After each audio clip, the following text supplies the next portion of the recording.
The pasta sauce simmered on the stove, filling our kitchen with the scent of basil and garlic. I'd spent nearly an hour chopping vegetables, browning meat, and stirring in Emma's favorite spices. Tuesday night dinner was our tradition. My cooking, her wine selection, our time. 12 years together, and these small rituals still mattered. I glanced at my watch. Emma would be home in 15 minutes, right on schedule. Predictable, comfortable hours. I smiled, thinking about how we'd met at freshman orientation. She'd laughed at my terrible jokes about chemistry majors, and I'd walked her home in the rain. Both of us soaked and giddy with that new feeling, the one where you just know. We were inevitable, everyone said so. College sweethearts who never had that awkward breakup phase. We got married at 22 in Emma's parents' backyard, strings of lights hanging from the trees, our friends giving embarrassingly honest toasts. 8 years of marriage later, we had our small suburban house. 2 cats who ruled the place, matching morning routines and plans. Always plans. Children after my 10-year review and her MBA. A bigger house someday. Maybe that trip to Italy we kept pushing off. Future things. Certain things, because we were Daniel and Emma Wright, the couple everyone pointed to when they wanted proof that some people just get it right the first time. I heard the front door open, then close. Emma's keys clinked in the ceramic bowl by the door. The one she'd made in that pottery class 3 years ago. "Smells amazing in here," she called out. I heard her kick off her heels, then pad into the kitchen in her stockinged feet. She came up behind me, wrapped her arms around my waist, and pressed her cheek between my shoulder blades. "A Tuesday like any other. Penne arrabbiata," I said, turning to kiss her. "And whatever fancy wine you brought home?" Emma smiled, holding up a bottle of red. "Cabernet. Goes with spicy," she replied, her dark hair pulled back in a neat ponytail, a few strands escaping around her face. Beautiful in that familiar way that still caught me sometimes, the way her eyes crinkled at the corners when she smiled, the small freckle beneath her right eye. We moved around each other with practiced ease. Me finishing dinner, her setting the table, both of us talking about our days. Normal, perfect, the life we'd built brick by careful brick since we were 19 years old. Halfway through dinner, Emma set down her fork. The small clink against the plate shouldn't have sounded so loud. "Danny, we need to talk," she said quietly. 5 words. 5 ordinary words that somehow shifted the air in the room, made it thinner, harder to breathe. I put down my own fork, my appetite suddenly gone. "What's up?" I asked, keeping my voice casual, even as something cold slid down my spine. Emma fidgeted with her napkin, folding and refolding the corners. "I love you. You know that, right?" "I've always loved you," she began hesitantly. The cold feeling intensified. "Nobody starts with that unless what comes next is going to hurt." "I know," I responded. "I love you too," she nodded, still not meeting my eyes. "I've been thinking a lot lately. About us, about me, about the future," she continued. "The MBA? If you're worried about the money," I started. "No, not that," she interrupted. She took a deep breath, then finally looked up at me. "Danny, you're the only man I've ever been with, ever, since I was 19. I nodded slowly. This wasn't news to either of us. We'd both been virgins when we met, had learned everything together, grown up together in every way. "And I've been happy," she continued. "So happy with you. But before we have children, before we're too old, I think I want to experience other men." Her words rushed out now, just physically. "It wouldn't mean anything. I'd always come back to you. You're my husband, my best friend. This would just be exploring. Something I need to do before we start the next phase." The kitchen tilted around me. The pasta on my plate congealed in real time. I stared at my wife, as if she'd suddenly started speaking a language I didn't understand. "Experience other men?" I repeated, my voice flat. Emma leaned forward, her eyes intense. "It's not as crazy as it sounds. Open marriages are a thing. Lots of couples explore. It's 2024, Danny. It doesn't have to be like our parents' generation where everyone just pretends they're not curious," she explained eagerly. "You're asking me for permission to cheat on me," I stated, my voice remaining eerily calm, surprising even myself. "It's not cheating if we both agree," she said quickly. "That's the whole point. We'd talk about it, set boundaries. Maybe you could even do the same. I pushed back from the table, my chair scraping against the tile floor. Without a word, I walked to the hall closet and pulled out the vintage leather suitcase we'd bought for our honeymoon, the one with our initials, EW and DW embossed on the tag. What are you doing? Emma asked, her voice pitching higher. I set the suitcase on the floor between us. Pack! I ordered. Danny, please, she pleaded, eyes widening. I love you. I want to stay married. This isn't what? My voice finally broke. This isn't what? Tell me, Emma. What exactly did you think would happen?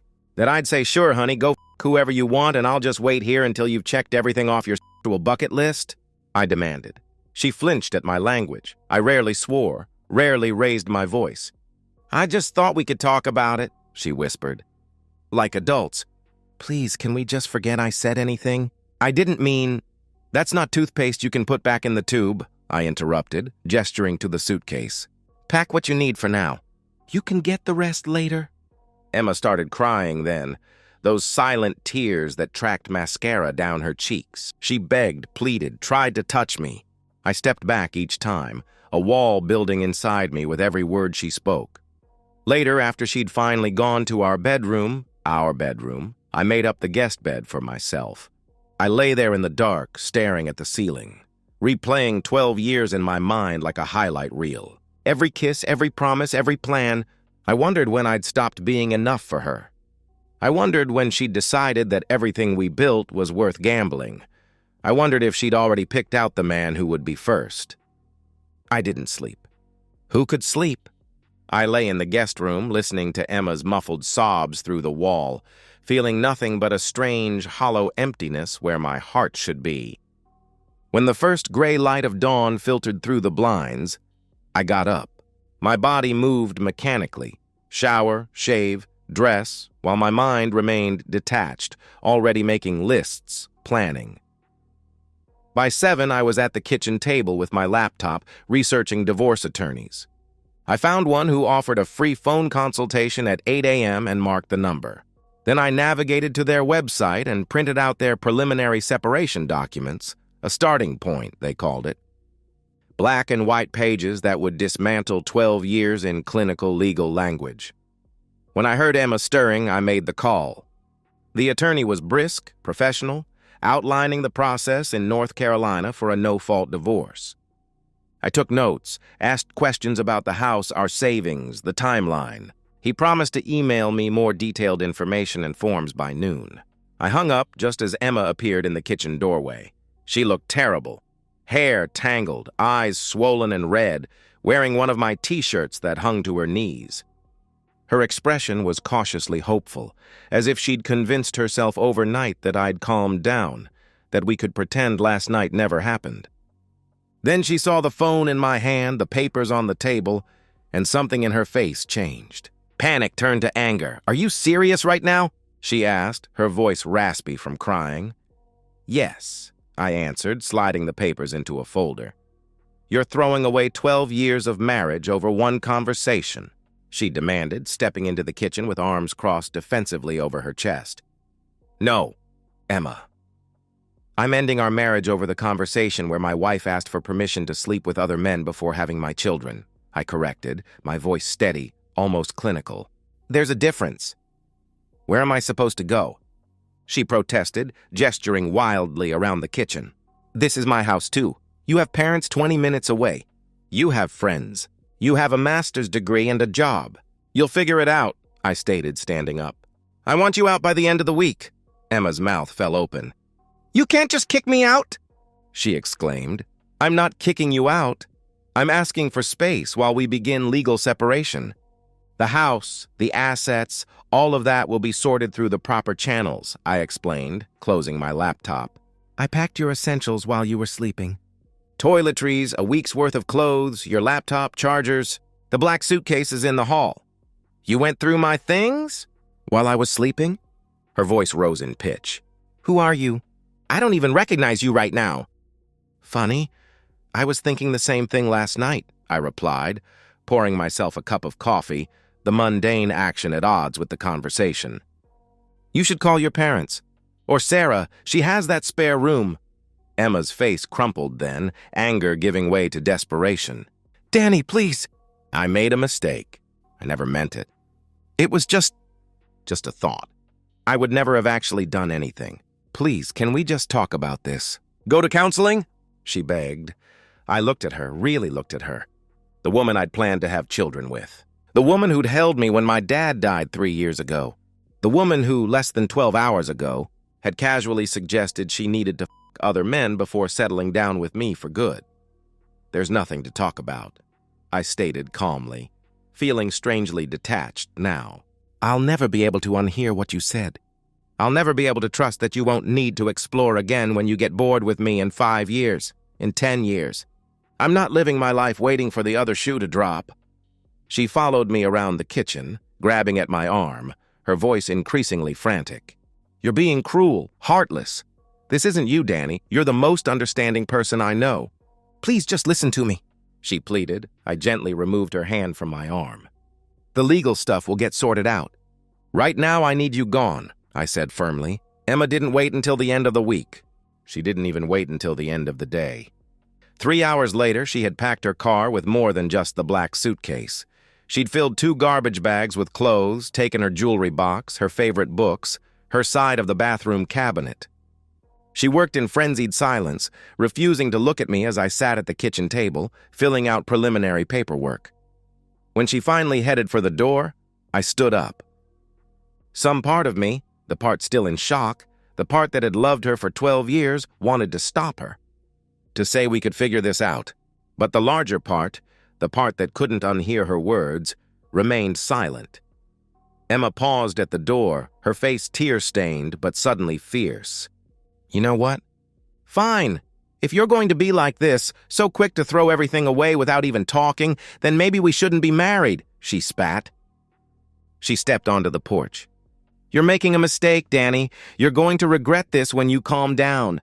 When you remember that nobody's perfect, that marriage is about forgiveness. Goodbye, Emma, I said quietly. She screamed at me from the driveway, all pretense of reconciliation gone. You're destroying our life. I'm sorry, okay? I'm sorry. You'll regret this, Danny. You'll see, she shouted. I closed the door and leaned against it, listening to her car start, then drive away. The house fell silent. Even the cats seemed subdued, cautiously approaching me as if sensing something fundamental had changed. I walked back to the dining room, where our half-eaten pasta still sat on the table from the night before. I sat down, put my head in my hands, and felt nothing but hollow relief. For the first time since Emma had spoken those fateful words, I could breathe again. The next few weeks became a strange, exhausting limbo. By day, I taught high school chemistry, explaining electron configurations and balancing equations as if my personal life hadn't imploded. By night, I met with lawyers, filled out paperwork, and dodged Emma's increasingly desperate attempts at contact. The voicemails started at 2 a.m., 3 days after she left. Her voice tearful, slurring slightly. Danny, please call me back. I miss you. I miss us. I made a horrible mistake. Please just talk to me, she pleaded into my voicemail. A week later, she showed up at school during my lunch break, forcing me to have the vice principal escort her from the building while my students watched wide-eyed through the classroom window. That night, her mother called, her voice conciliatory and manipulative by turns. Emma is just confused right now, Daniel. She's going through something. Young people these days have all these ideas from the internet, Mrs. Parker explained. Her voice turned pleading. She loves you. She's devastated. Can't you at least meet with her? Hear her out? I gave Mrs. Parker the same answer I'd given the lawyers, the same answer I'd written in my response to Emma's frantic texts. She asked to sleep with other men. I said no. End of story. But the story, it turned out, was just beginning, at least the public version. The first hint came from Mark and Jessica, a couple we'd known since college. Mark called on a Thursday night, his voice careful, measured. Hey man, Jess and I were wondering if you wanted to grab a beer this weekend. Talk things out? He suggested. Talk what out? I asked, a pause. You know, the situation with Emma. She's pretty broken up about it, he explained awkwardly. Did she tell you what happened? I asked, already knowing the answer. She said you guys were having some issues. Something about her wanting more freedom in the relationship, and you... Well, she said you kind of exploded, Mark admitted hesitantly. I laughed, the sound harsh even to my own ears. That's not what happened, Mark. Did she tell you she asked permission to sleep with other men before we had kids? I challenged. Silence. Then, no. She definitely didn't mention that part, he replied, clearly taken aback, but not everyone bothered to ask for my version. Through the grapevine, primarily Chris, my best friend since high school and the one person who refused to give Emma the benefit of the doubt, I learned she was crafting a narrative. In her version, I was controlling. I wouldn't let her have female friends. I monitored her social media. I exploded at the mere suggestion that we needed to open up communication in our marriage. Some people believed her. Lisa and Ron, a couple we often double-dated with, uninvited me from their annual Halloween party to avoid drama.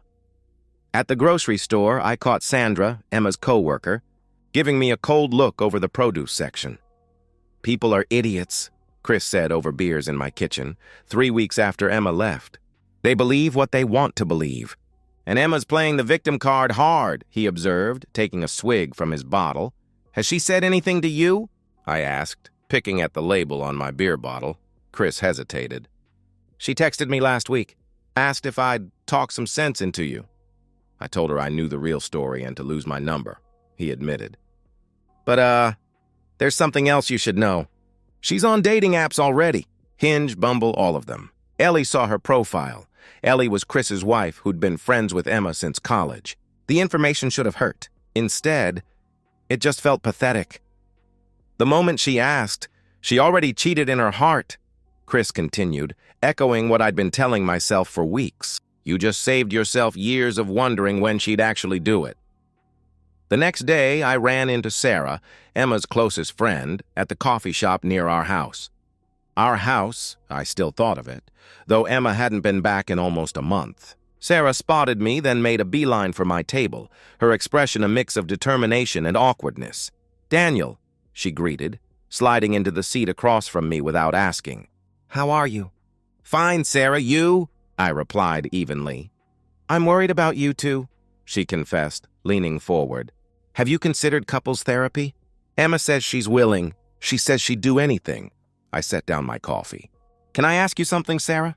If your husband asked to sleep with other women before having kids with you, would you go to therapy or would you go to a lawyer?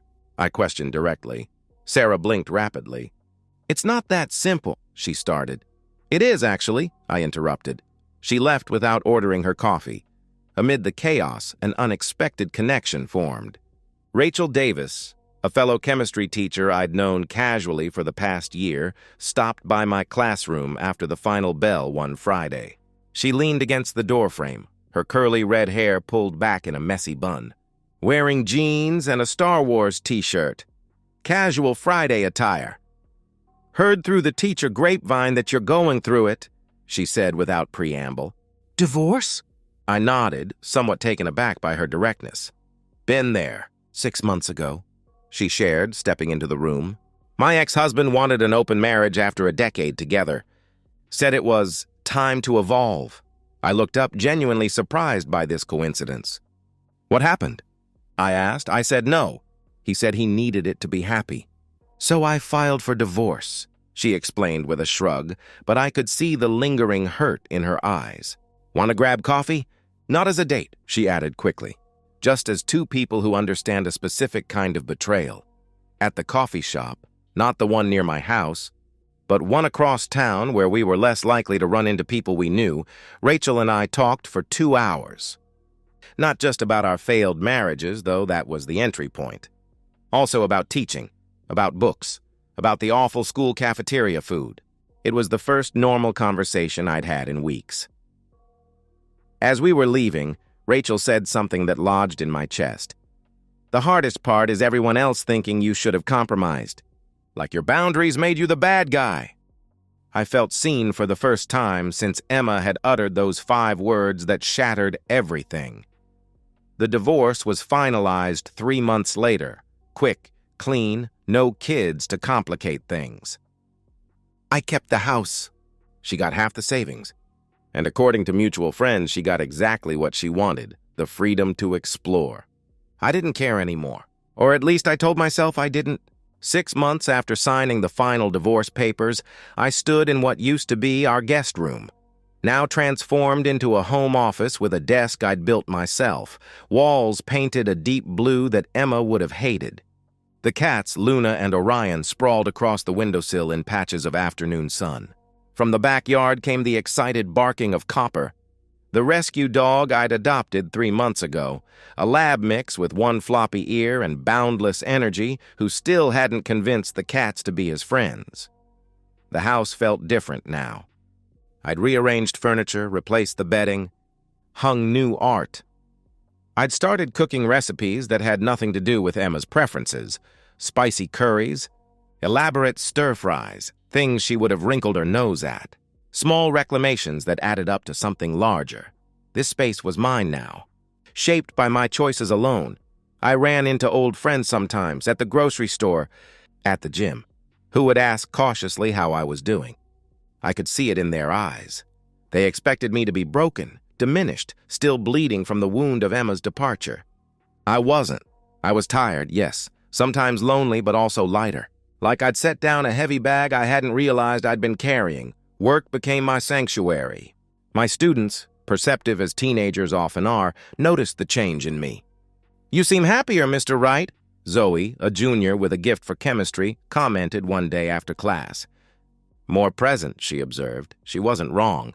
I'd started an after-school chemistry club that focused on practical experiments, making soap, brewing root beer, creating biodegradable plastics. To my surprise, it became popular, drawing students who'd never shown much interest in science before. The principal stopped by one afternoon and mentioned, with a hint of wonder, that I seemed to have gotten my spark back. It was an unintentional reminder that people had noticed my decline in that final year with Emma, even if I hadn't recognized it myself. How long had I been fading, becoming a muted version of myself to accommodate her restlessness? Rachel and I started dating officially 4 months after my divorce. We approached it slowly, carefully, deliberately. On our third date, sitting in a quiet corner of a tapas restaurant, we had honest conversations about our respective divorces. He framed it as evolving together, Rachel said, twisting the stem of her wine glass. Said if we really loved each other, we'd want each other to experience everything life had to offer. "I actually tried it for 3 months," she admitted. "You did," I responded, unable to hide my surprise. She nodded, her expression clouded with remembered pain. I thought maybe I was being too traditional, too closed-minded. "So I agreed to an open marriage with strict rules. Always tell the other person, no mutual friends, no emotional attachments." She laughed bitterly. 2 weeks in, I found out he'd been sleeping with a coworker for 6 months already. The whole ethical non-monogamy thing was just his retroactive justification. "I'm sorry," I said, reaching for her hand across the table. "Don't be," she replied, squeezing my hand. "I learned something valuable. I'd rather be alone than compromise my self-respect." She paused thoughtfully. "What about you? Do you ever wonder if you should have tried harder with Emma? Gone to therapy?" I considered the question seriously. "No," I answered finally. The moment she asked that question, something fundamental broke. I couldn't unhear it, couldn't unthink it. Every time I looked at her afterward, I just kept wondering when she'd leave, who she'd be with. "That's no way to live." Rachel nodded, understanding in her eyes. "You chose yourself. There's courage in that," she affirmed. Our relationship developed differently than what I'd had with Emma. It wasn't the frantic, all-consuming college romance where we built our identities around being a couple. It was adult, intentional. We maintained separate apartments for the first few months. We didn't rush into physical intimacy. We talked, really talked, about what we wanted, what we feared, what we'd learned from our failed marriages. Rachel had a 14-year-old daughter, Mia, from her previous marriage. She shared custody with her ex, having Mia every other week in alternating holidays. I met Mia casually at first. No pressure, no forced bonding. Just stopping by to drop off something for Rachel, joining them for pizza one night, helping Mia with a chemistry project when she mentioned struggling in science class. "You explain it better than my teacher," Mia said afterward, giving me a tentative smile. No offense to Mrs. Rodriguez. None taken, I reassured her with a wink. I'll pass that along in the teacher's lounge. Her smile widened at my response. It wasn't always smooth. Mia had her moments of teenage attitude, especially on days when she'd just returned from her dad's house. Rachel and I had our disagreements about schedules, about how much time to spend together, about the future. But we talked through them, without the weight of a decade of accumulated grievances that had burdened my conversations with Emma toward the end. One Saturday in early spring, Rachel and I were at the farmer's market, debating the merits of different types of honey, when I spotted Jessica, Emma's cousin, across the crowded aisle. She did a double take, her eyes widening when she saw Rachel laughing at something I'd said, her hand casual on my arm. Later that night, my phone buzzed with a text from an unknown number. It was a blurry photo, clearly taken at the market. Rachel and I, smiling at each other over a display of local cheeses. The message read simply, "Really? Already?" I showed Rachel the text. Her expression darkened momentarily, then cleared. "The right person doesn't make you feel guilty for moving forward," she observed, curling up beside me on the couch. "They celebrate that you're happy." I realized then that I'd never felt that with Emma. There had always been an undercurrent of needing to prove my devotion, to be enough. Rachel didn't need me to be anything other than who I was. The revelation was both simple and profound. 9 months after my divorce, Rachel and I moved in together, her place, not mine, because it was closer to Mia's school and felt like neutral territory, unburdened by the ghosts of previous relationships.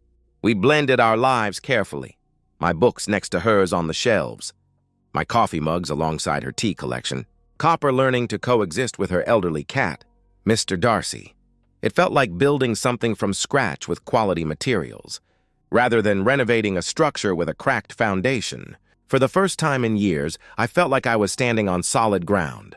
Almost exactly a year after Emma packed her bags, my phone lit up with a message from an unblocked number. I didn't recognize it at first. Then I saw the name, Emma. Sunday morning sunlight streamed through the kitchen windows, casting long rectangles of gold across the hardwood floor. Rachel sat at the table in her pajamas, reading the weekend paper and absently scratching Mr. Darcy behind the ears. Copper circled my feet as I flipped pancakes. His nose raised hopefully each time I set down the spatula. "You know," Rachel remarked, not looking up from her newspaper, "we should take that Portland trip next month. Mia has a 4-day weekend for teacher conferences." "Sounds good to me," I agreed, sliding a pancake onto a plate. Weather should be decent in May. It was an ordinary moment, domestic, peaceful hours. The kind of moment that had once seemed impossible during those dark weeks after Emma left. My phone buzzed on the counter. I glanced at it, expecting a text from Chris about our planned hike later that afternoon. Instead, an unfamiliar number appeared on the screen, with a preview that made my stomach drop. "Danny, it's Emma. I know you blocked my old number, but please..." I hesitated, finger hovering over the notification. Part of me wanted to delete it unread, to maintain the clean break that had allowed me to rebuild my life. But curiosity, or perhaps some lingering need for closure, won out.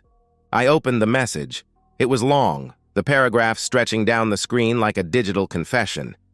"Danny, it's Emma. I know you blocked my old number, but please read this before deleting. I've spent a year trying to understand what I threw away, and I can't stop thinking about what an idiot I was. I've dated around a dozen men in the past year, some briefly, a few for months. None of it was what I expected. The men were shallow, treating me like a conquest or a placeholder. The intimacy was empty, mechanical, nothing like what we had. I thought I was missing out on something profound, but I only discovered how rare what we had truly was. I realize now I made the biggest mistake of my life. I let insecurity and FOMO poison the best thing that ever happened to me. I let stupid internet articles and friends' stupid stories make me think I was missing something. I want to try again, Danny. I want to come home.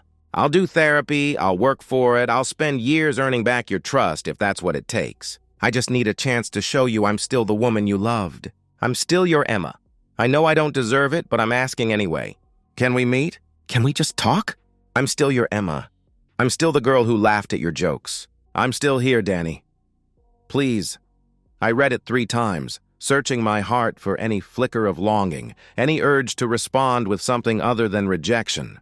There was nothing, just a mild sadness for the woman I'd once loved or thought I'd loved. Rachel noticed my expression. Everything okay? She asked, setting down her paper. Without comment, I handed her the phone. She read Emma's message, her face carefully neutral, then set the phone down on the table between us.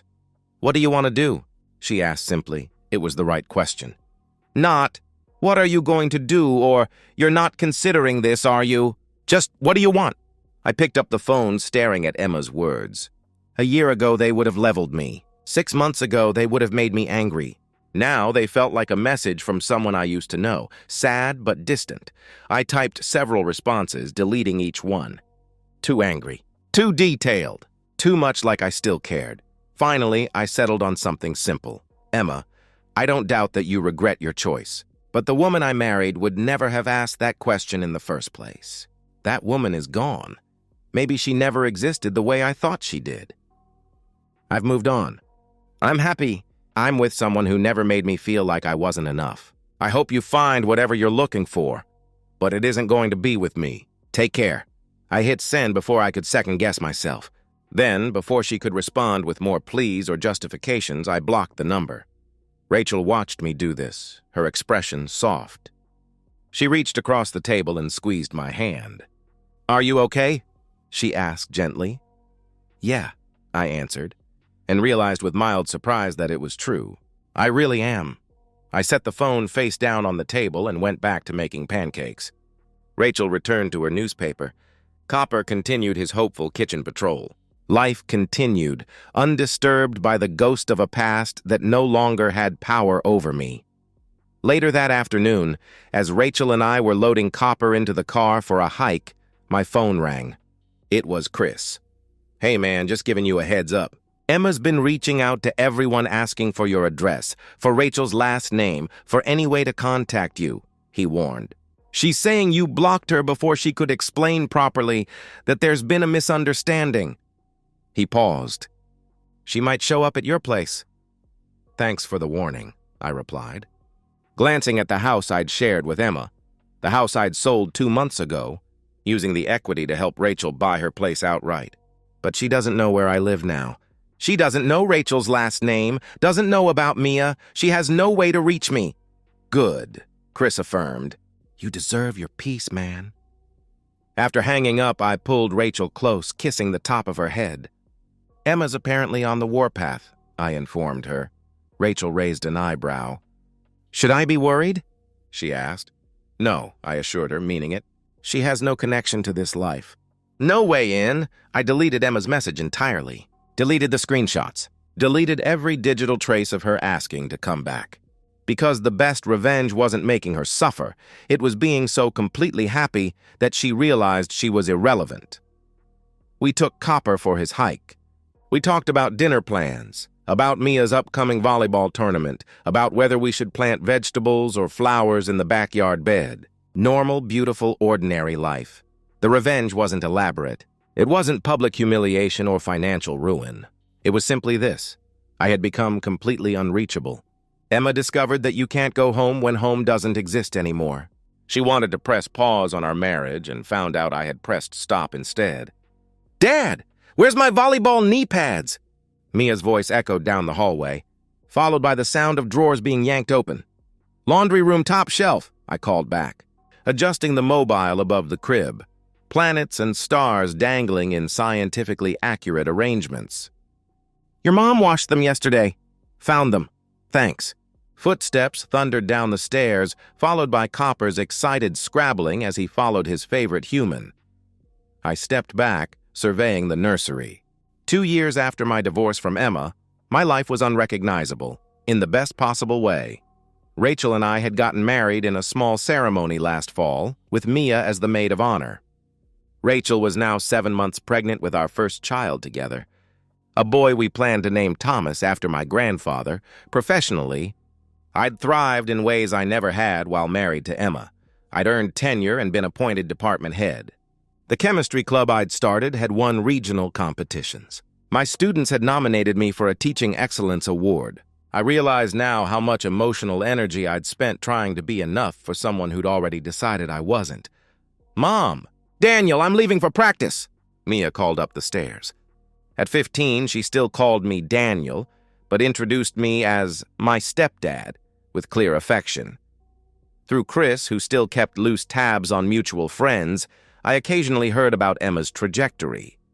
After dating prolifically for 18 months, she'd finally started therapy, dealing with what her therapist apparently called fear of. Commitment disguised as fear of missing out. She was dating someone steadily now, an older, divorced professor who seems kind but definitely doesn't worship her the way Daniel did.